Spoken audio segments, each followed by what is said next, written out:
Welcome back to the DFS Express. I am your host, the Daily Fantasy Sniper. This episode is UFC 218, Max Holloway versus Jose Aldo 2. If this is your first time watching or listening to the DFS Express, I'm going to run through every fight on this card, all in about 10 minutes, giving you DraftKings specific picks that sometimes is different than who I'm picking to actually win the fight. It's about who's a better value. Before we get started, if you can please give me a follow on Twitter at the DFS Sniper. Also jump over and subscribe to my YouTube page. It's much appreciated. And make sure you give this episode a thumbs up or a 5-star rating wherever you are listening or watching. So let's start with the main event. Max Holloway is 9,300 on DraftKings. Jose Aldo is 6,900. People are really confident in Max Holloway. He's all the way up to minus 320, and he's my pick to win the fight. Because his cardio is nonstop, I think he'll wear on Jose Aldo. But Jose Aldo won the first 2 rounds of their first fight. Holloway does what he seems to do to everyone. He just overwhelms them with pressure. He doesn't stop. And eventually Aldo crumbles. And Holloway gets a 3rd round win. Aldo also did that without throwing leg kicks, which Holloway is susceptible to. And I'm really interested to see if he uses that more. He said he was hurt last time, that's why he didn't throw him. I'm not sure I'm buying that, but it's a weapon he really didn't use and can use against Holloway. Holloway is my pick here, but 6,900 for Jose Aldo I think firmly puts him in play in tournaments, cash games. He is a viable option. He's my preferred DraftKings play at 6,900. Francis Ngannou, 9,100 versus Alistair Overeem, 7,100. Again, there's a lot of hype behind Ngannou. He's yet to really be tested.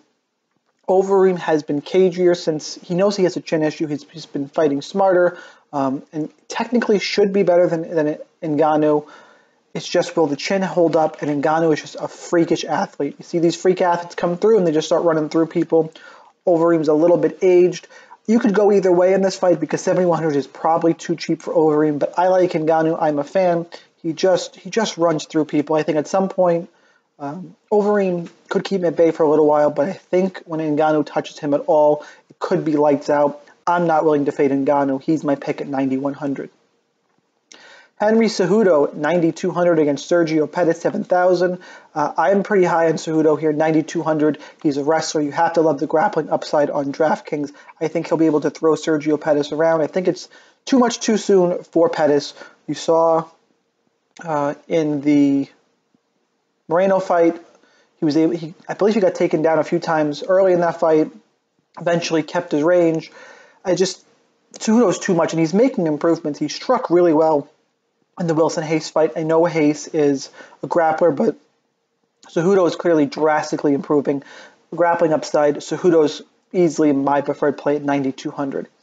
Next up, what I think is the fight of the night, I think it's the one all of us have circled. Justin Gaethje, 8,700. Eddie Alvarez, 7,500. One of these guys is going out. If you track my bets or follow my bets, I have a bet on this fight not going the distance, minus 200 for 4 units. Someone's going down. Gaethje marches forward. Eddie Alvarez has been in wars. They both make a habit of getting hurt. I'm going to take Gaethje just because I've seen Alvarez hurt.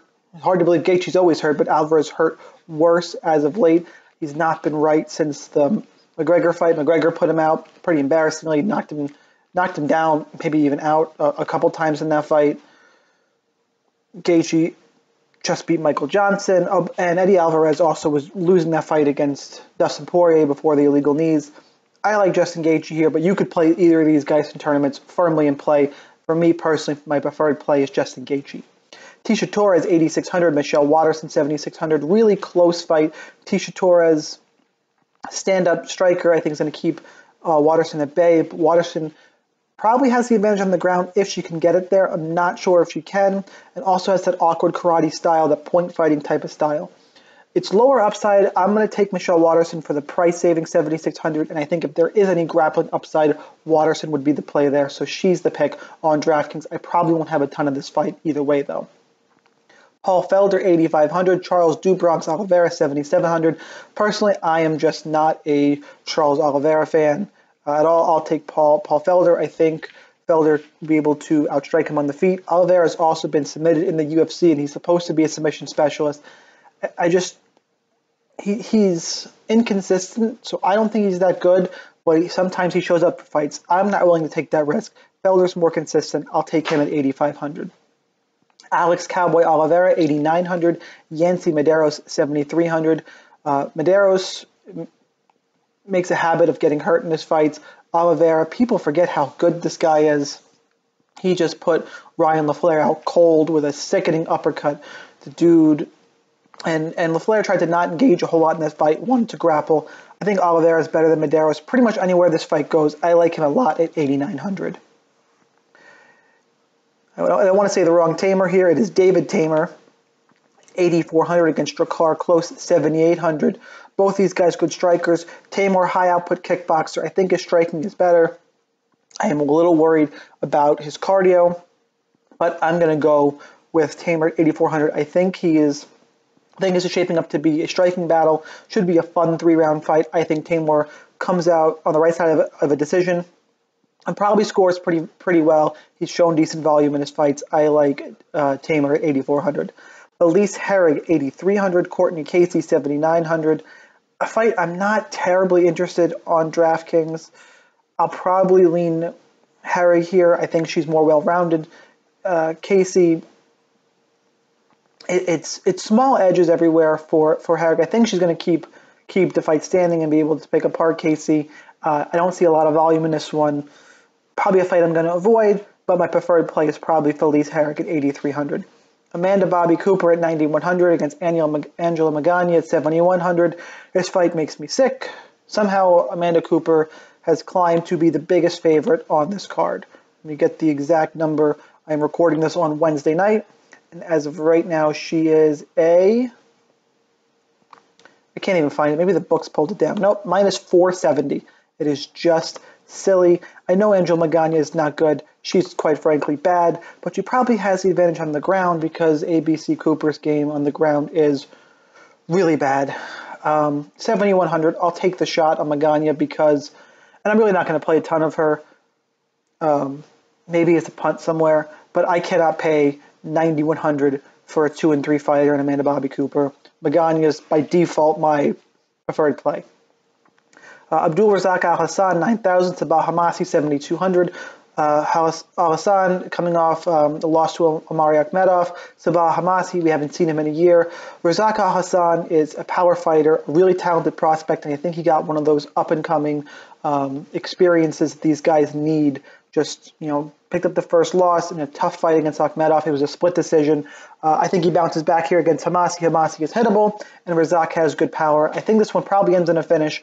I like Razak Al Hassan for 9,000. Dominic Reyes, 9,400. Jeremy Kimball, 6,800.